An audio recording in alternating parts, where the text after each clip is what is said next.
Deep in a lush forest where golden sunbeams danced through swaying branches lived a tiny squirrel named Milo.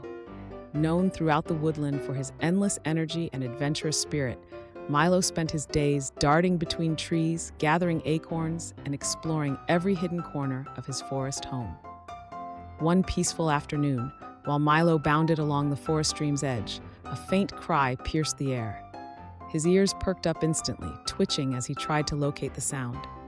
Another cry echoed through the trees, this time more urgent, coming from the rushing water below. Racing to the stream's edge, Milo's heart nearly stopped at what he saw. A young fawn, barely a few weeks old, thrashed helplessly in the current. The little deer had slipped on the muddy bank and now fought desperately to keep his head above water as the stream pulled him downstream. Without hesitation, Milo sprang into action.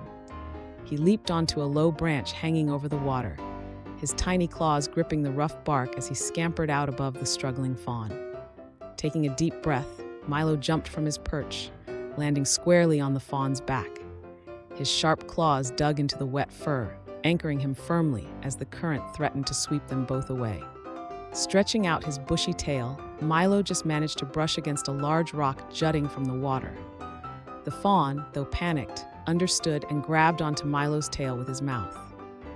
Together, they pulled against the current, the fawn's hooves finally finding purchase on the slick stone. Inch by inch, they fought their way to safety, until at last both animals collapsed on the grassy bank, exhausted but alive. As their breathing steadied, the fawn, who introduced himself as Finn, turned to Milo with eyes full of gratitude. From that day forward, an unbreakable bond formed between the unlikely pair.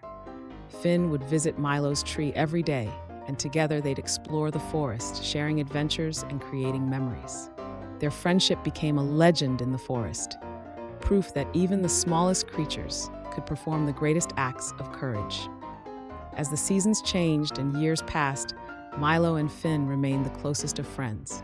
They could often be seen together at sunset, sitting by the very stream that had brought them together, their silhouettes framed against the golden sky. Their story lived on in the forest, whispered by the rustling leaves and sung by the morning birds, a tale of how bravery knows no size and true friendship can overcome any obstacle. Through summer rains and winter snows, spring blooms and autumn winds, the brave little squirrel and his dear friend the fawn remained inseparable, their remarkable bond a testament to the extraordinary power of courage, kindness, and helping others in their time of need. And so their story became woven into the very fabric of the forest itself, inspiring generations of woodland creatures to come.